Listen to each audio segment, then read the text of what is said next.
Why a goblin? 181. Number 1, Book 4. The current situation across the human and demi-human lands was a confusingly tense one. The situation was so odd, yet so alarmingly serious, that it even bled into the day-to-day lives of the common folk.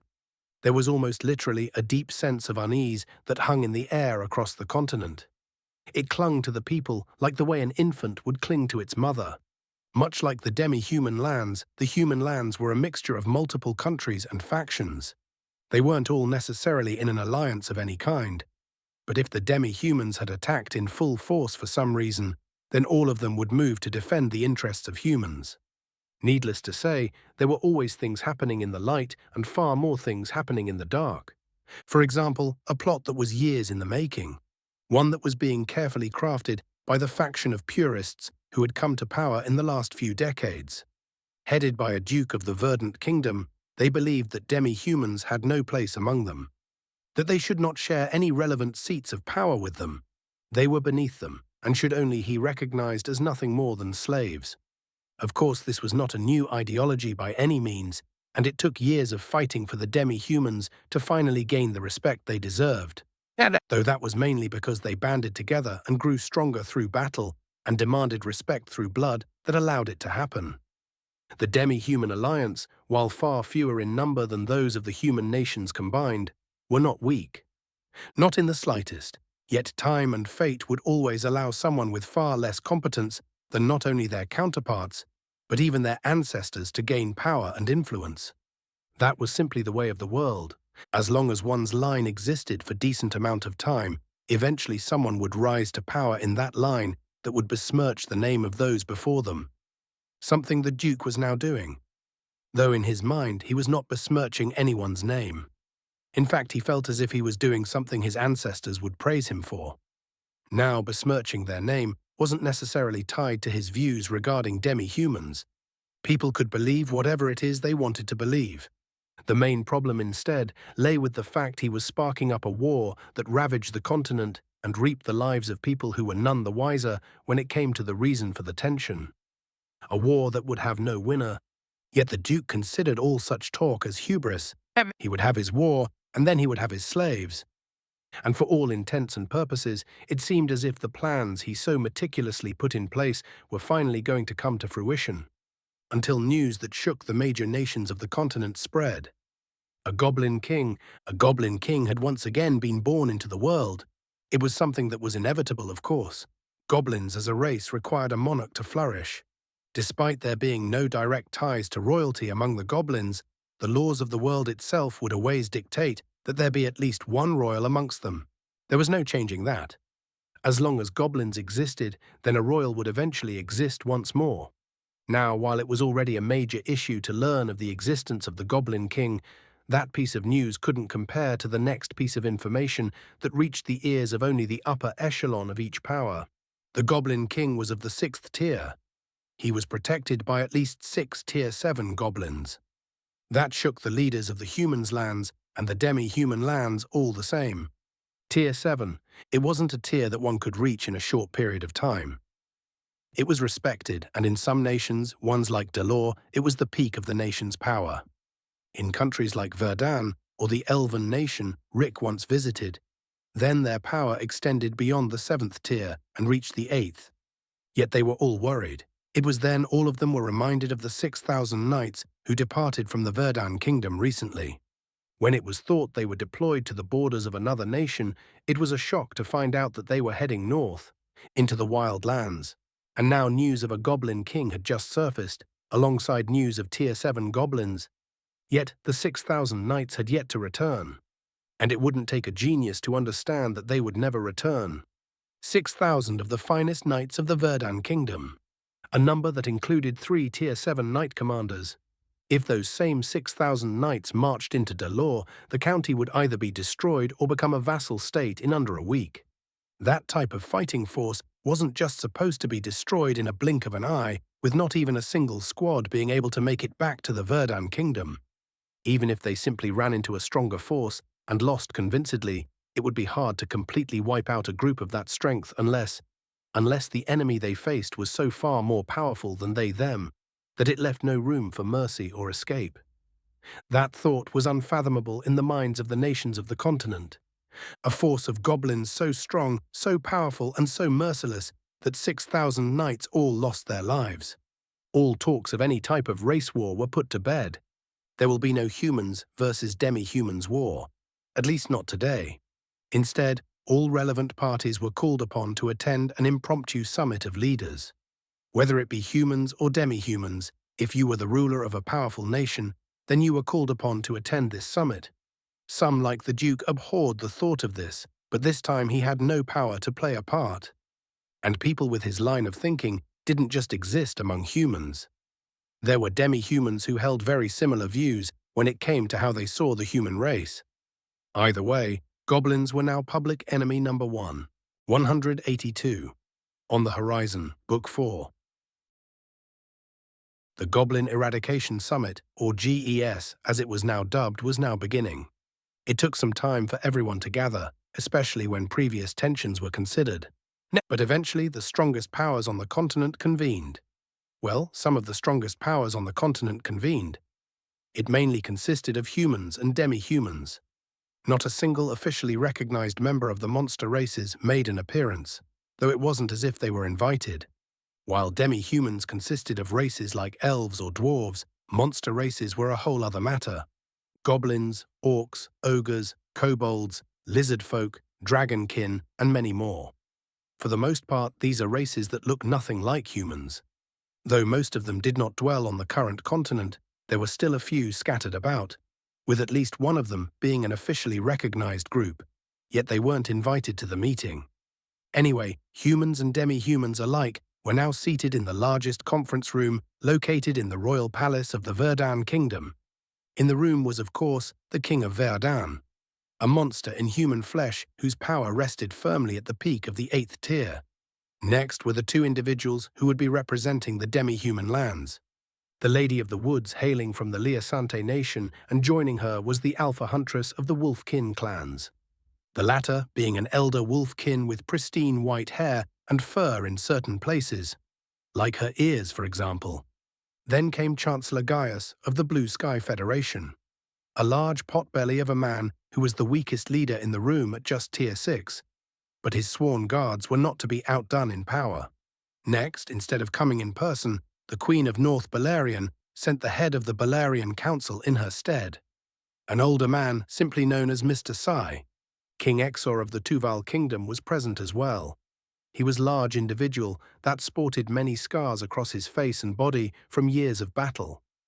Finally, there was Grand Marshal Demos, the head warrior of the Marshal Confederate, a small nation when compared to the others in the room, but a nation that was known for battle. Every single soul in that nation was a warrior from birth, from the baker to a random servant girl someone might find at a local inn. They were all trained warriors. Grand Marshal Demos was the only one without a guard detail, and there wasn't a single soul present in the room who could confidently say they could defeat him in a fight to the death. Not even the King of Verdun. Currently, there were 5 human powers being represented: the Marshal Confederate, the Tuval Kingdom, North Beleriand, the Blue Sky Federation, and finally the hosts, the Verdun Kingdom. Whilst the demi-human lands were represented by the Liasante nation and the Wolfkin clan. There were other powers present on the continent, but some either were not invited or simply chose not to come, for one reason or another. Anyway, the meeting began. You all have been briefed on the situation before, so I will skip over the reminders. Instead, I would like to begin by discussing the plan going forward. We all know the consequences of allowing a goblin king to grow. Wait, it was the voice of Chancellor Gaius who interrupted the King of Verdun. You sent 3 companies of your finest knights to the dark lands of Mir, where they met their end at the hands of a goblin king. This, tell me, you knew. Why wasn't this news shared to the rest of us? The King of Verdun answered without missing a beat. Although no one would dare question him, so in most other situations, the people in this room had a bit more leeway in his eyes, as long as they didn't push it. It was a recon mission. We received word of a powerful group of monsters, and a swift response was enacted. Unfortunately, the proud knights of Verdun met a bitter end.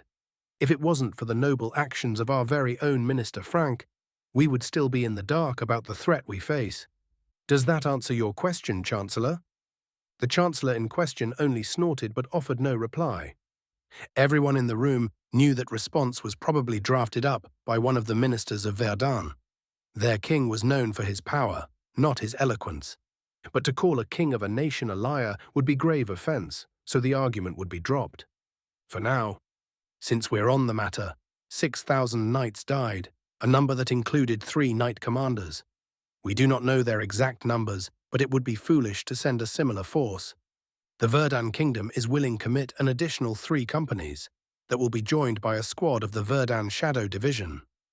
The temperature of the room seemed to drop at the mention of the Verdun Shadow Division. One might think that the fact that they were known would be a detriment to the effectiveness of a group that predicated themselves on stealth, but all it did was drive fear into the hearts of those that heard it. It was one thing to know of their existence, but it was something else altogether. Know you were seen as enemy of Verdun, and that the shadows would come for you. There would be no quarter. From there, more discussion followed as each group discussed the forces they would be adding to Verdun's own. The Liasante nation would be sending the Thorn Order, a collection of the finest archers the Liasante nation could boast, while the Wolfkin clan would supply a very squad of black wolves, a force very similar to the Verdun Kingdom's shadows. That would be all the support this force would be receiving from the demi-humans. Of course, that led to some arguments, but the demi-human lands were in no position to be supplying large collections of troops. Moving on, the Blue Sky Federation would be responsible for supplying all necessary resources to feed and pay for a force of that size. If it was logistics related, then they would be handling it. The Tuval Kingdom would be sending 2 of their own knight companies. While they weren't 2,000 strong like the standard in Verdun, they were all battle-hardened warriors and would expect no less of a performance than that of the Knights of Verdun. North Balerion would be sending a contingent of their Balerion riders, a cavalry force that claimed to be able to fight in any terrain, a claim that wasn't disputed. And finally, Grand Marshal Demos announced that he would be posting a war notice in the Marshal Confederate. If one didn't know how their nation worked, then they'd be remarkably confused. But everyone in the room knew that the Marshal Confederate had no standing army, nor did they force anyone to fight, though they had long since proved that they were a nation best left to their own devices, lest you face annihilation. So no one in the room argued against the notice. In fact, it was appreciated that they would do that. All that was left was to plan a date of operation commencement, as the leaders of their respective nations would return home to get their troops organized. And that concluded the GES war was on the horizon. 183, 10,000, Book 4. 1 month. It took 1 whole month from the conclusion of the GES for all the participating nations to gather their troops and get logistics organized. Well organized enough to allow everyone to begin marching to the wildlands. Logistics would constantly be a mess of an ongoing effort the longer a war like this went on. Too many different troops and powers were working together to fight a war with limited information. Too much communication between different races and language-speaking nations to make things simple. But they would have to make do. And make do they did. Not counting any personnel responsible for logistics and their respective guards if they had any, the war party had reached a number just over 10,000 strong. It was only 4,000 more people than the 3 companies of knights that attacked previously, but that group couldn't compare to what was happening here. The versality alone would add a different level of danger that Rick and his goblins simply wouldn't be able to account for. While the Knights of Verdun are versatile in their own right, they are all sword fighters by trade, with a few that specialize in the bow and magic. But here 500 highly trained archers from the Liasante nation would be coming in full force, not to mention the riders from North Balerion. Rick himself had never once had to face a mount combatant, and those were just 2 of the many differences that would be facing the goblins. And while there were a few other physical things to note, the biggest change was one of knowledge. There isn't a single strategist worth anything at all that would argue against the power of knowledge. Of course, there was always the idea that no strategy could account for overwhelming power, but that was a strategy in and of itself. If you knew the strength and weakness of the enemy you faced, Then you would then know best how to approach that enemy. Maybe all it would was one of your generals storming the enemy and destroying everything with just their own power. Or the strength of your enemy closely matched your own, so things like battle strategy and subterfuge would play a higher part. What was important here was that the troops now marching on the dark lands of Mir were more keenly aware of the threat they were about to face. Thousands of goblins and at least 6 powerful goblins of the 7th tier. All the planners involved even went as far to assuming that the goblins had double that number in their ranks. It was preposterous to assume that the goblins even had 1 tier 7 among them, let alone 12, but that just goes to show the seriousness in which the gathered powers were treating the situation. In total, there were 13 tier 7 members across all the gathered troops. Even if the 14 goblins chiefs were able to fight one-on-one battles with no interference, and one of the battles received the help of a second goblin, the overwhelming advantage they previously held in power was now gone. The chiefs were strong, every single one of them. But this wasn't like some of the orcs who lived in the Iris River Plains, who never actually saw real war and weren't battle-hardened. The opponents they faced would be just as powerful in terms of tier, but far more deadly when it came to skill, technique, and knowledge. Even if 2 of the chiefs doubled up one of the opposing tier 7s, another chief could just as easily lose their one-on-one in the meantime. And of course, this was assuming that no one else would interfere with the battle at hand, and the GES tier 7s would be actively seeking out one-on-one battles. This was a war in which one side was fighting for survival, while the other side was fighting to eradicate. There would be no call for mercy here, at least not on the side of the human and demi-humans. They were fighting to cull the threat and kill the king of goblins, something that every single goblin in the dark lands of Mir would die before allowing it to happen. This would be a bloody and brutal war fought to the death. Now, despite the fact that the odds were brutally stacked against them, Rick and his goblins would have to be thankful that only 10,000 troops were moving in their direction. Verdan alone had far more than 10,000 standing knights in their ranks, let alone the other human nations and the sum of the demi-human lands. But although this was a serious affair, and the nations were indeed taking it as seriously as they thought they should, not a single one of them had gone all in. This alliance was a loose one. It would only take one little order for this to turn from a war against goblins to one against demi-humans, or vice versa. Even the humans. It wasn't like they were all friendly with each other, or that everything was perfect in their respective nations. Much like Daylor, there will always be someone or a group waiting for their moment in the dark to strike at the most opportune time when whoever they intended to attack was at their weakest. So while a lot was dedicated to this advance, there was far more kept in the confines of their respective power. And this was obvious by the fact that none of the leaders left the borders of their respective nations to join the attack. It was the same reason why the Queen of North Balerion had sent an envoy in her place. It was far too dangerous to get caught unawares just traveling, and such a tragedy would be far easier to hide in the midst of a battle. This wasn't even considering some of the other powers that shared the continent. For example, the dwarves in the far south, whose mountains bordered the nameless forest. Their power wasn't to be questioned, even by the likes of Verdan, and for reasons long forgotten by some, they would never help in the eradication of a goblin king. So unless the situation truly called for the power of the 8th tier, then those that wielded such strength would remain home. Either way, war was coming, and it was coming fast, and Rick now had to worry about the fronts back in the dark lands of Mir, which showed no signs of ceasing, and now the approach of an army that stood 10,000 strong. 184. Going to find them. Book 4. Going back in time to a few days after the battle, Rick, who was still recovering, but in much better shape, was currently holding a meeting with all of his chiefs, save 3 who were currently on schedule to defend the fronts. The man I fought, the one who used the power of ice. We have spent enough time searching for him without results to know he's probably escaped in full by now. Which means wherever he came from definitely knows more about us than I wanted them to know. Of course not everything was revealed, but enough to know that we are not a simple threat that they can squash with a meager force was made very clear. Now, unless our enemies are stupid, then they will likely send a force that would put the previous one to shame. So let's establish a few ground rules. We will work with the assumption that someone above Tier 7 will come. Tier 8, That is current limit as a people. Anything above that, and we will likely face annihilation. Even dealing with someone at Tier 8 will incur nothing but immense loss to our people, and would be nothing but a battle in which we might barely survive.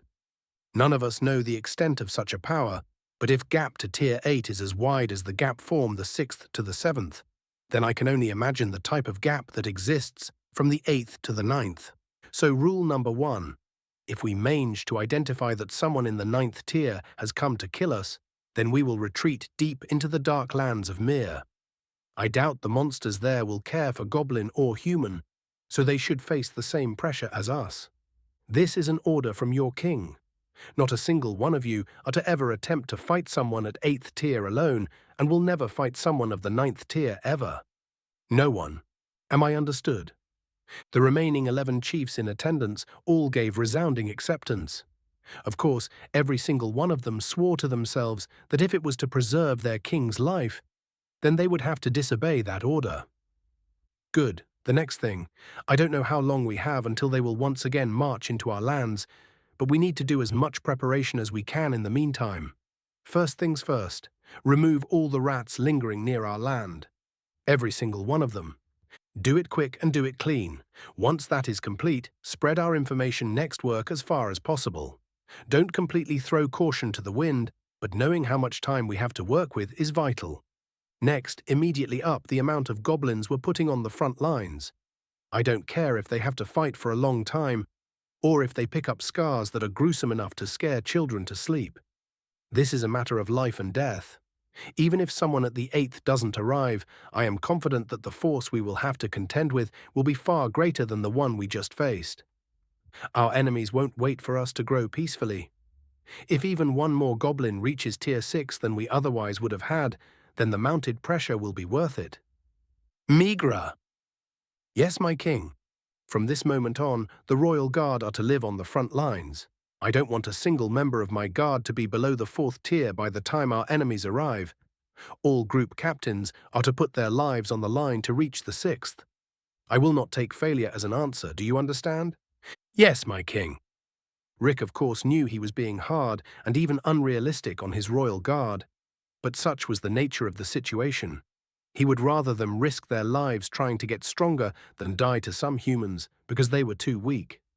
If there was one thing Rick wanted to avoid at all costs, it was a repeat of the massacre that took place in the Nameless Forest. He was willing to do anything to avoid that. Anything. Next, I think we all know that I am the target and reason for their trip to visit us in the dark lands of Mir. They want me, and there's no doubt about that.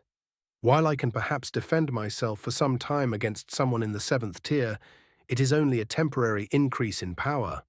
I will eventually be weakened and become nothing more than a burden. I know for a fact that all of you will risk your lives just to defend me, which will in turn change how you approach a battle if you know that I am behind you. I don't really like the idea of this, but since I'm still Tier 6, then there isn't much I can do to change that situation. They will come in force, and they will target me directly. If you all have to fight a life and death battle, knowing that you have to protect me, then the battle is already as good as lost. So the solution is simple. All I have to do is reach Tier 7. Not only will it allow me to contend, if not outright overpower their own Tier 7s, but it will also hopefully give me a chance to resist against someone of the 8th tier if it came down to it. And let us not forget that I might be able to raise one, if not all you, to the 8th tier as well. There are no records saying that is possible, simply because no king or queen before me has ever lived long enough to reach Tier 7. I will break that trend. Now this next part is not up for discussion. Part of the reason that my progress to the 7th tier has been slow is because for some reason no particularly strong opponents have been coming from deeper in the dark lands of Mir. But we know that they are present within. So I will simply go and find them. 185. Trust in Me, Book 4. After Rick's declaration, the chiefs were both predictably and understandably against the idea. My king, I have to disagree with this plan. If it is your wish to travel deep into the dark lands of Mir in search of monsters, then at least a few of us should be by your side. Chief Jlug was the first to speak out against it, and very quickly all the other chiefs in the room didn't hesitate to give their own opinion. Not a single one of them were in favor, either directly urging Rick to give up on a trip deeper in Mir altogether, or to at least allow a few of them to accompany him. Rick expected this and allowed his chiefs to vent and plead their cases to him. Although he previously expressed that this would be non-negotiable, that didn't mean he would close his ears at their comments. That wasn't the king he aspired to be. Despite that, Rick calmly raised his hand and the room went silent. No matter how much his chiefs disagreed, he was still their king, and his final word would always be law. There was no room for anything else. I understand why all would disagree with this plan of mine, but I assure you it's necessary. Think about it for a moment. There is no doubt about who will be target of this attack, and it is clear that not a single one of you will ever allow me to come to harm if you can avoid it. But think about your king. Do you all think I like seeing you risk your lives to save mine? Number, it is not my wish to see that. Chief Roger, your son, was the one to introduce me to the 14 Goblin clans who call this place home. It was him he told me of future and my destiny to be the king of goblins. It was him who explained to me the positions of goblins on this continent. It was he who made me aware of the fact that without a king to shield and stand in the gap for the goblin race, that we would forever be oppressed. It was that same goblin who was the first to sacrifice his life just so I could live and make that dream of his a reality. The dream to one day stand on this continent with our chins held high and power respected, even if not liked. General Rogue was a good goblin, a phenomenal goblin. He was the first to sacrifice his life for me, and unfortunately, he was not the last. That's not something I will see again. I am not planning on throwing my life away needlessly, but the situation is what it is. War is at our homes, and the enemy will not show mercy to us. There will be death on both sides. My goblins, a lot of you will die. This is not something I want to happen any longer. As long as I breathe, I will willingly dive in the maw of death and come back out alive, as long it means one more goblin will be alive after all of this is over. That is my role as your king. Do not ignore my conviction. I will go deeper into the deeper reaches of the dark lands of Mir, and then I will come back, stronger than ever before, and I will rip our enemies limb from limb for daring to harm my people. Trust in me. Trust your king. You would be able to hear a pin drop in the room with how silent it was after Rick's speech. It is to be remembered that Rick's word was law. If he simply decided to put his foot down and ordered them to be silent since his word was final, then that would be the end of it.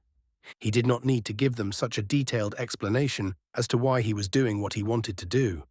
He did not need to almost plead with them to trust in him and allow him to do as he wished. Yet he did so anyway. The silence was then broken as Chiefess Hugala got up from her seat and then dropped to one knee. I trust you with my life, my king. Rick didn't get a chance to reply as the rest of the room quickly followed suit. Every single one of them got up, dropped to one knee, and repeated the same words. To anyone else that was still Tier 6, having so many beings of the 7th tier doing these actions towards them might have caused them untold stress, as the weight of these words were not to be ignored.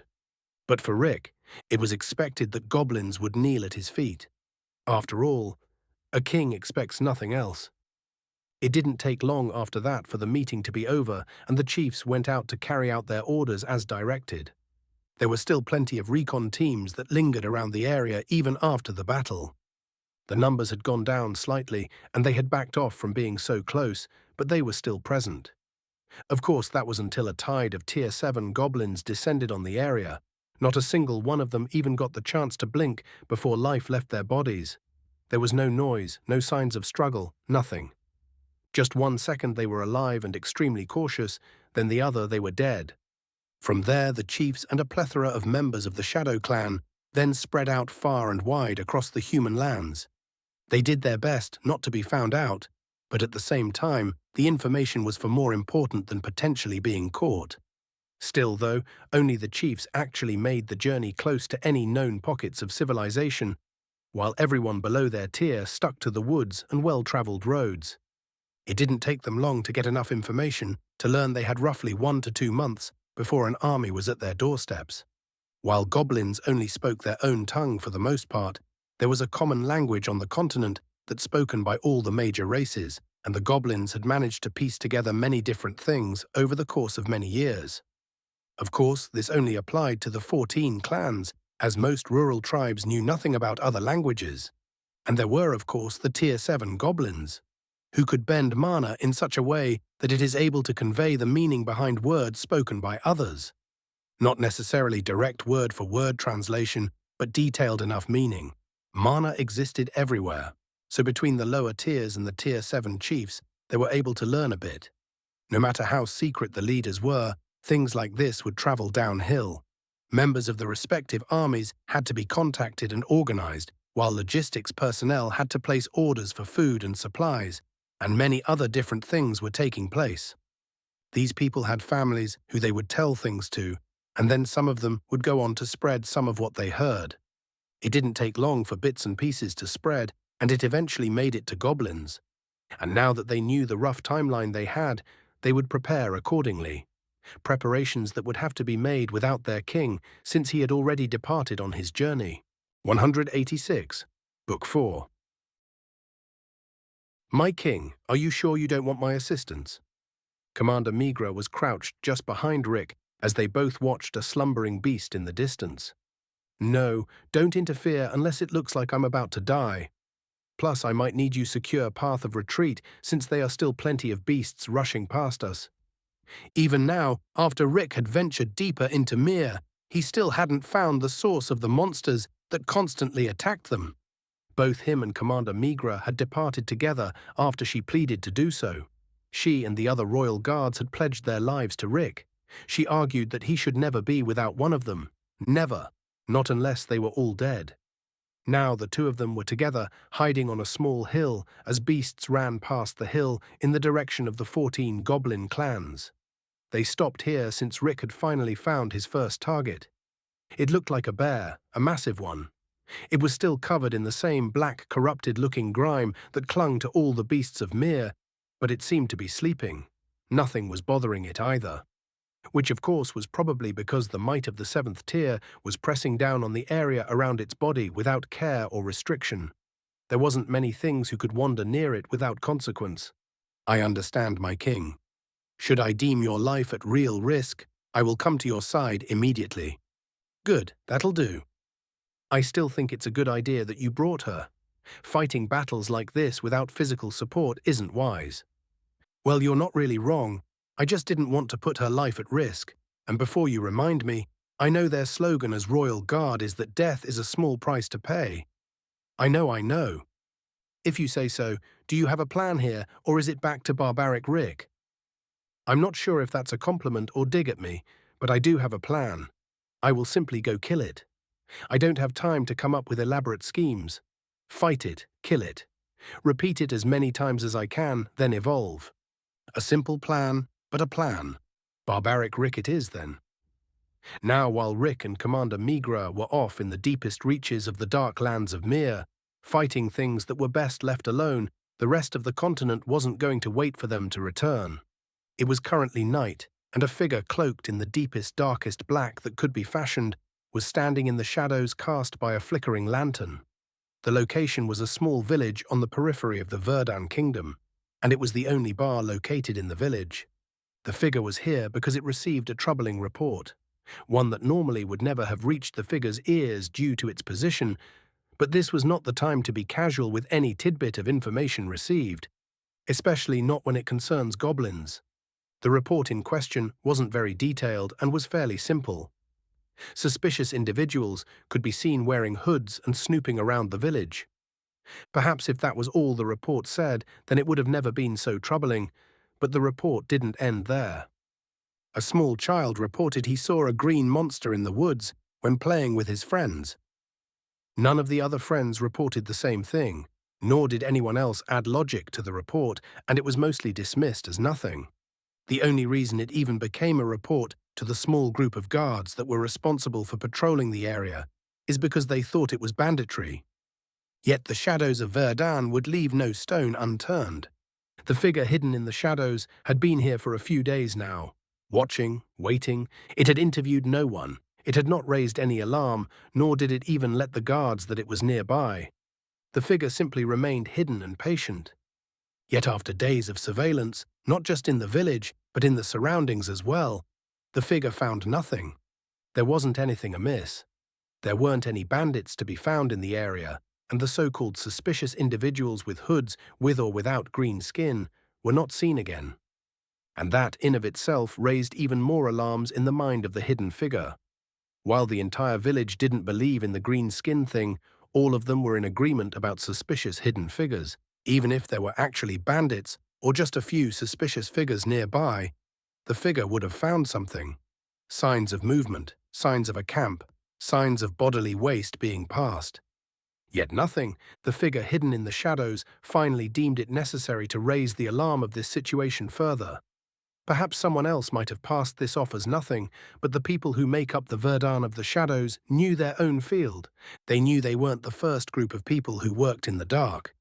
Nor were they the only ones who did such things at an elite level. They could tell when they were faint signs of their counterparts in the area.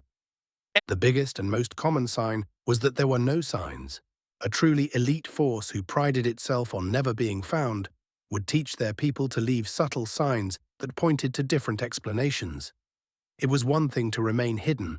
It was another thing to not exist in the minds of those who seek you. The figure hidden in the shadows vanished from the village before reappearing some distance away. They continued this action of vanishing and reappearing in the distance for a few more moments before they finally reached their destination. A town not too far from the village, and inside of this town was a small bar, one located in the darker parts of the town.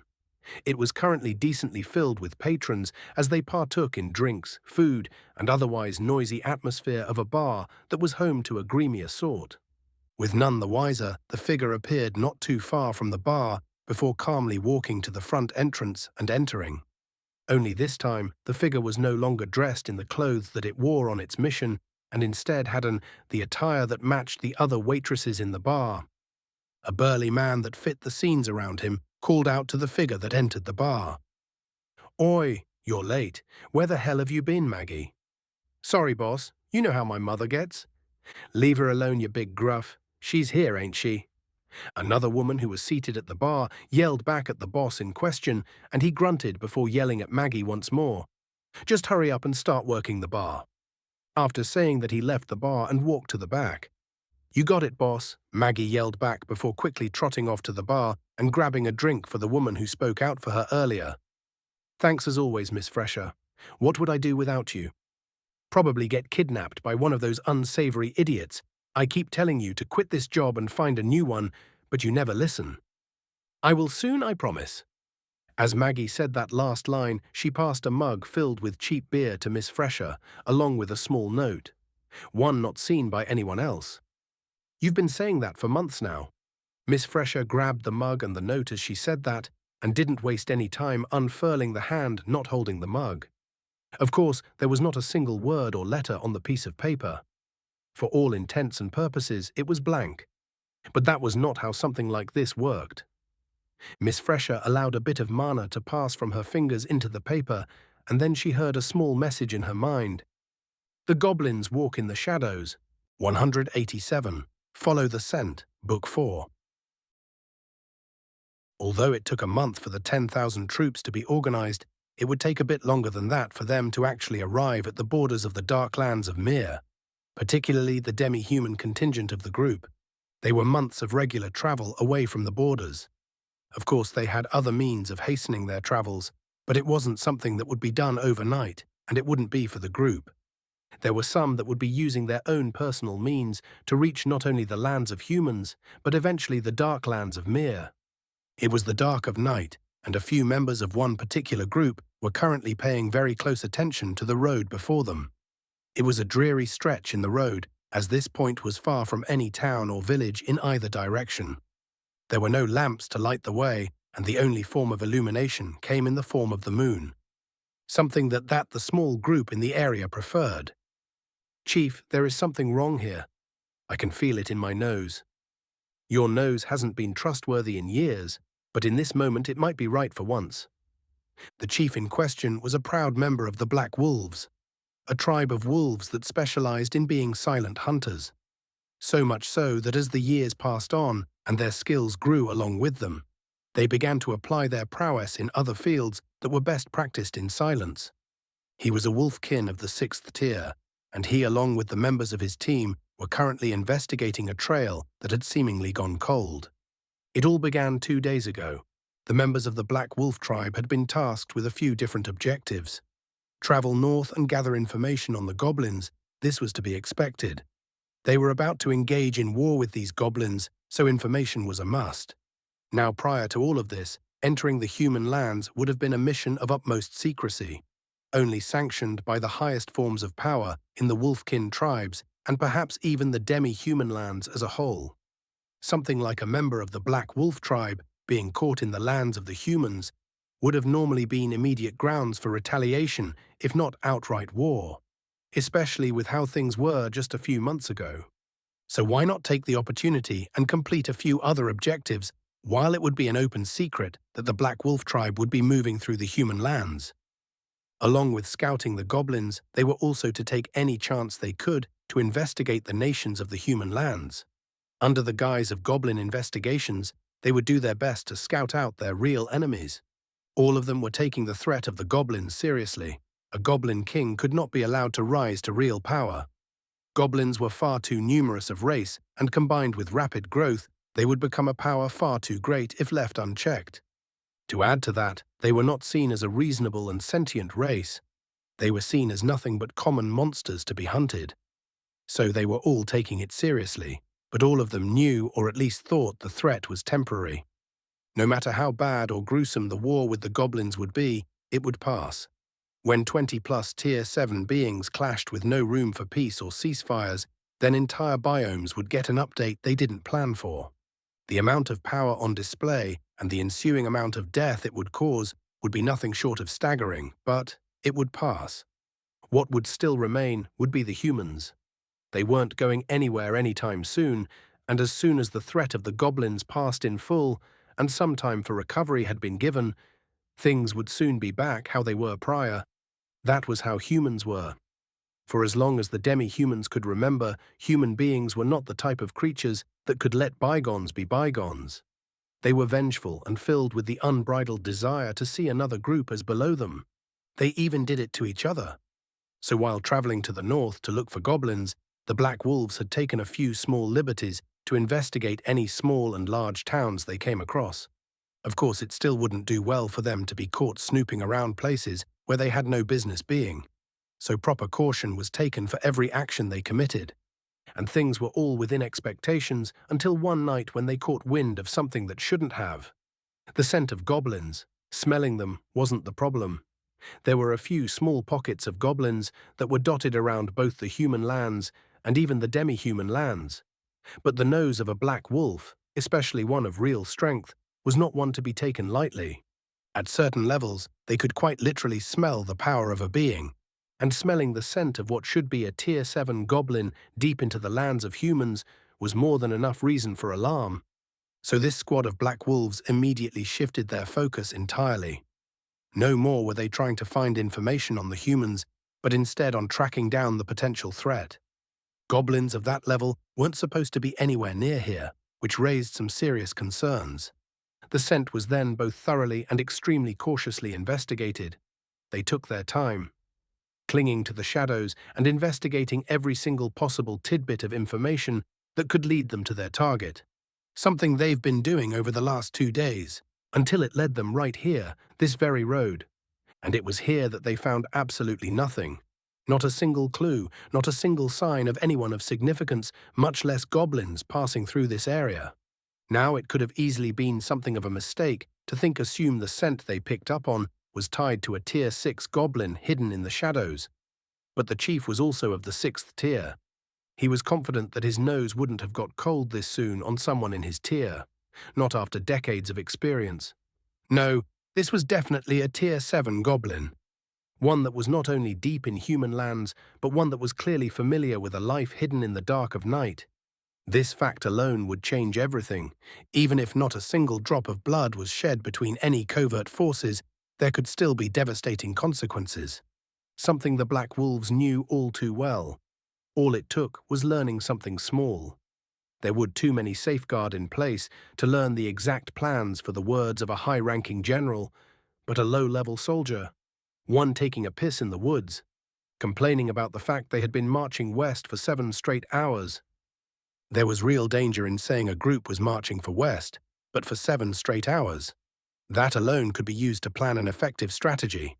Those were tired soldiers. They would need rest, they would need provisions, and most of all, they wouldn't be fit for a battle sprung on them in the early parts of the night when they had just taken off their boots for a rest. Goblins hunted in the dark. That was the message being passed around the Black Wolf tribe. 188. Shadow War begins. Book 4. The overall situation continent was different depending on who you talked to. If the conversation was brought to the common citizen in most nations, then they would likely talk about the increased tension, but how it was different when the enemy were goblins. Back when a fight was going to potentially start between the humans and the demi-humans, the tension then was so intense that it caused a different type of weight to fall on the shoulders of the people. The situation is different now. The tension is still very much real, since that would always be the case when any type of military or war-related situation was involving multiple nations at the same time. But for the most part, no one was overly worried about the situation. A bunch of troops were being gathered to eliminate a bunch of goblins. That was the main sentiment among most of the common populace. Asking one of the soldiers heading to fight, on the other hand, would result in talks very typical of any individual going off to fight a war where there was no room for mercy. Since everyone involved from all parties were not new to war and were also of sufficient strength, there was no one stressing or crying about the situation they faced. But war was war. What did it matter how strong they were if their enemies were just as strong? Some of them would not be coming from this war. Even if they absolutely destroyed the goblins, it would not come without casualties. This was something all of them knew, whether it was fighting people in their own respective races against another, or now being sent off to fight goblins. The fact that some of them would die wouldn't change. War was war, and there were multiple facets to war. One that a few specific forces on the continent were learning would include them in ways they hadn't expected. The Shadows of Verdan and the members of the Black Wolf tribe were now learning that their roles were far more important than they thought it would be. And that wasn't to say their roles wouldn't have been important before, but it mostly going to be reserved to scouting the enemy, sabotaging the enemy, and a few effective assassinations where possible. Now they were still going to do all of that, but having to counter opposing assassins for some reason wasn't in the plan of attack. It was odd. For any force on the continent, planning various degrees of subterfuge and counterintelligence practices would be standard. It was the same reason why the Black Wolf tribes were trying to scout human lands at the same time, and why the Shadows of Verdan had assigned a squad to watch those same Black Wolves. It was expected for those respective parties to teams that make their money in the dark. And it wasn't just those two. If you were a major nation, then you likely had a spy or intelligence division of some sort. It was standard. Yet, for some reason, the idea that the goblins would have their own such division was collectively ignored. Perhaps a layman might think that was a stupid oversight, and if goblins could reach the 7th tier, then they could have spy divisions. But that ignorance would be due to the fact they didn't know the trade. Years. It took years for someone to master the art of maneuvering the dark. Even the word dark or shadows didn't necessarily mean they only operated in the nights either. No organization would be worth a damn if they could only move during the night. One had to also know how to both disappear from the reality of others when it would be the easiest to be seen, and to also blend into a place they would otherwise stand out in. It was truly hard to imagine that the goblins had reached a point in their development of this type of force where they could outwit the likes of the Shadows of Verdan and the Black Wolf tribe. That was the surprising part. The goblins having a presence in the dark wasn't the surprising part. Even the most rudimentary races and groups had scouts of some sort, let alone an intelligent race that produced tier 7s. What was surprising was that they were able to come and go in the human lands without explicit notice. So now both groups were moving to correct their oversight. Groups of individuals were now scouring every nook and cranny for signs of goblins. Every report, no matter how small, it was being investigated. Every scent was being traced, every mention of the color green was being looked on with scrutiny, and nothing was spared their senses. Yet all of them were left with far more questions than answers. The goblins. There are no more signs of them. Even after ramping up operations to the maximum and actively looking for the goblins in question, there were still no signs of them at all. Of course, it wasn't a matter of knowing where the goblins went off to. That was mostly guessable. The goblins could have went in any one direction, but it was highly likely that they returned to their home in the north. The problem was that there weren't any significant signs of where the goblins had visited. Apart from a stray report about them showing up in a somewhat rural village and the black wolves catching a whiff of their scent, there was nothing else to point to their existence. Which means there was nothing to point to exactly what they had managed to learn from being in the human lands, and so the shadows and the black wolves both made similar decision and decided to move outwards. If the goblins had departed from their lands, then it was time to go and explore their own. Now that all parties were aware of the existence of such skilled goblins, it was time to see if they would actually hold up when they were being pressed. When the shadows they were used to seeing now contained sleeping daggers. The war in the shadows has now officially begun. 189. First Blood, Book 4. Animals were generally ruled by their own instincts.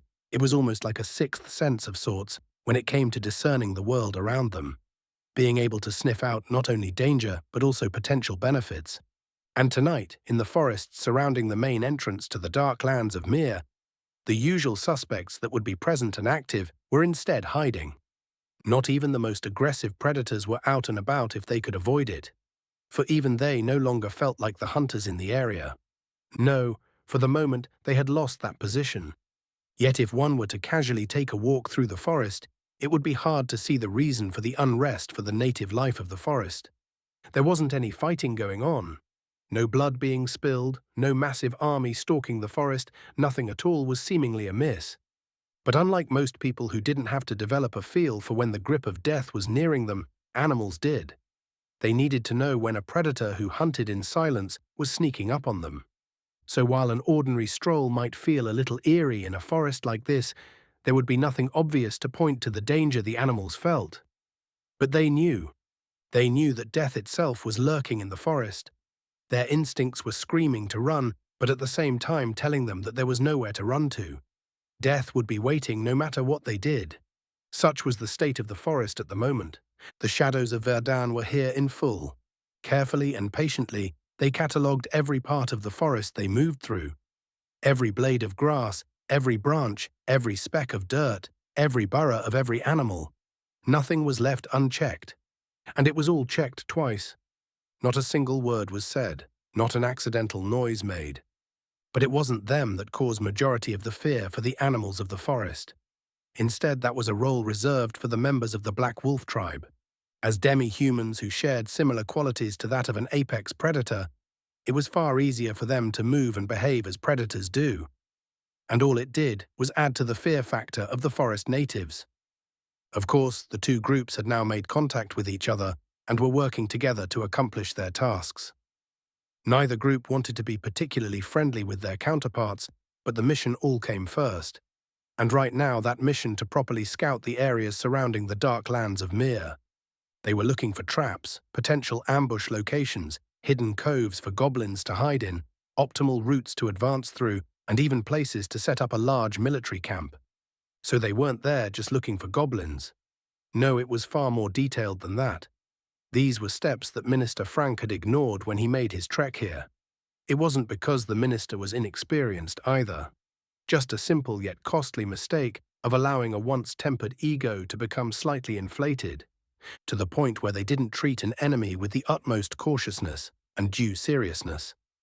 These were mistakes the shadows of Verdun and the Black Wolves wouldn't repeat, especially after learning about the fact that goblins had business in the dark, something they would come to know in even more detail. Lag, he was a proud goblin of the Shadow Clan and had only recently evolved to the 5th tier. It had taken hard work and plenty of moments where he nearly lost his life, especially when once considered the training methods of upper members of the Shadow Clan. Their entire focus was on being unseen, being assassins, the perfect scouts. Anything and everything involving a life hidden in the shadows was their forte. In the dark lands of Mir, there was only one place where their skills could truly be honed. Beyond the front lines, as thousands of beasts of all shapes and sizes who would devour you if caught. There was no mercy to be had, no negotiations to happen, no hostages taken. If you were caught, you were dead. Of course, they also participated in non-fatal training where their chief or other high-ranking members would be the enemy they had to take out or hide from. But that was the minority. So Lag wasn't afraid of the situation he found himself in. The goblins had been at peak alert level from the day spies first gathered in their surroundings, and that level of alertness had somehow reached another level when troops first marched on their borders. It had never dropped, which is why they were aware when enemies reached the forest surrounding their homes. Even if they never saw them, it was easy to notice that something was off about the animals tonight. And so, it was time to act. Lag held a dagger in his hands as he waited patiently in his designated location. He wasn't alone either. There were two other goblins who joined him in this mission. One where they could die at even the slightest mistake. But the mission was necessary. Whether it was just to delay them, whittle down their numbers, or simply cause headaches, it was necessary. Anything and everything was on the table for this war, and they had to do whatever it took to win it. Silently, and most of all hidden to the untrained eye, were three individuals veiled in shadows. All three of them were highly trained Tier 5 members of the Shadows of Verdun, and they were currently scouting the area. They were just one division of shadows in the area, while others were doing the same in other parts of the forest. If he could, Lag would have taken a deep breath as he prepared himself for a moment that was getting closer and closer. Then, like a rabbit unsuspectingly triggering a trap, the three shadows took one more careful step forward, and three goblins emerged from their hiding spots with nothing but blood on their minds. But the members of the Shadows of Verdun were not so easily outmaneuvered. They were always ready for a battle, ready to fight to the death at a moment's notice without fail. They were caught off guard and immediately placed on the back foot. But they weren't killed within the first few exchanges and began fighting back in earnest. What they didn't know, though, was that similar scenes could be seen all across the forest. Some assassinations managed to work in favor of the goblins without a problem, and their targets were swiftly put down, while others failed and lost their lives to the enemy, and a few of them, like the one Lag was involved in, quickly reached a stalemate of sorts. With this move from the goblins, the first drops of blood in the second act of this war have been spilled. 190. Uncle and Nephew, Book 4. That was a close one, huh, Valora? Close one. Migra over there is practically freaking out because she almost watched you die. I'll apologize properly to her later since I'm still alive after all. If you manage to survive to this later you speak of, sounds like you don't believe in me anymore, Valora. Number, I simply share the same worries as Migra. The opponents you're fighting are not the kind that should be done in quick succession. Every single one of them are battles you should be carefully preparing for, not just going into one after the other without much rest. You have already activated Ruknar 3 different times since the journey of yours began. Your body won't keep up forever, Rick. I'm aware, Valora, which is why I'm resting right now. You are only resting because you literally cannot move. Migra had to literally drag your body from the site of the last fight into this cave. She then had to fight the monsters that came rushing out of it by herself to protect you. Well, you are not wrong there. I'll try to take a small break to rest for real this time, Valora. I am not trying to risk my life for fun here, though. The longer I spend here, the more lives are at risk. So I can't on my ass for too long. My people need me. I am sure they need you alive far more than they do dead. Fine, you win this round. I will take a small break, I promise. If you say so. In the meantime, can you show me my current progress, please? Status. Name, Rick. Age, 22. Race, Goblin King. Tier, 6. Strength, 470. Agility, 290. Dexterity, 295. Intelligence, 170. Endurance, 400. Mana pool, 190/1800. Essence, 0. Evo points, 28,570 over 90,720. Skills. Velora, Ruknar, Will of the King, Khaldriz, We're getting there. Just have to kill a few more Tier 7s without dying, nothing too crazy. While Rick, Valora, and Commander Migra were going through their own struggles, the factions of the continent directly involved with the war on goblins were going through some of their own. The Shadows of Verdun and the Black Wolf tribe hadn't kept it a secret that the goblins were proficient in arts similar to their own. The leaders of all groups involved would need to now factor this information into all of their decisions going forward. Well, not so much the leaders, but all of the respective strategists that would call the shots for the movement of the joint task force born of the Goblin Eradication Summit. While both the Shadows of Verdun and the Black Wolf tribe had a lot of freedom in the actions they took, at the end of their day, both groups reported to someone else. They would both have to act within whatever confines were set for them by these leaders. And that, of course, included the joint decision to scout the peripheries of the dark lands of Mir together. Now, while they were doing that, there was also other actions being taken in other parts of the continent. Mainly, it was the gathering of troops which had mostly taken place already by this point. All forces that needed to muster had done so in their respective nations and were all moving to gather at a singular point by now. That point being just outside what would be considered the Wild Lands. No nation in the area had any real ownership of the area, and it was perfect staging ground for that reason. Even though a soft alliance was in place, having thousands of other troops within their own borders was an immediate no from all parties involved. The first to arrive to this meeting point was of course the ones who were both closest and the fastest. The North Balerian riders. They arrived at the location in strong numbers, atop what Rick would likely describe as raptors of some sort. Two-legged beasts that quite literally looked almost like perfect matches to the raptors once seen on Earth. Harkanians. Though there was one main difference between Earth raptors and these Harkanians. The latter had massive horns protruding out of their heads. It was tough too. Balerian riders would often use their mounts to break through barricades and either break apart or impale whatever was placed in front of them. It was these creatures that allowed them to ride on virtually any terrain. Eventually the group dismounted and allowed their treasured mounts to rest and feed, whilst also setting up a singular command tent. Apart from a few guards, all of these riders would be deployed in full, so there was no need to set up long-term lodging for the rest of them. There would only be one person sleeping in the command tent, an older man who had definitely seen his fair share of wars. The man was only of the 6th tier, and there was another rider of the 7th tier in the camp. But there was not a single rider in all of North Balerion would dare show him an ounce of disrespect, including the Tier 7. He led many successful campaigns back in his time, most of which were against seemingly insurmountable odds. But it was cunning and keen sense of strategy and purpose that he was able to find unseen paths to victory time and time again. It was him that helped to spread the claim that Balerian riders could ride on any terrain, which is why, even now in his old age, he was the one that was responsible for the movement of the troops. Although he wouldn't ride into battle himself, there would be other decisions leading up, in the middle of and after the battle that would need to be made. He would be a key part in all stages. "Sir, all Harkies have been fed." A young Balerian reported to the tall man in front of him, who simply nodded before walking purposefully to the command tent. "Permission to enter, sir." "I told you to stop calling me Sir, Grafai. Come in." The tall man entered. "I cannot do that, sir. It is rude." "You know what's rude? Forcing an old man like me to work. That's what rude." "You volunteered, sir." "I didn't think Her Majesty would actually accept. It was just supposed to be a show. So I can officially pass on these responsibilities to you finally. And stop calling me sir before I drive a sword up your ass, damn it." "I'm sorry, uncle." "And stop apologizing.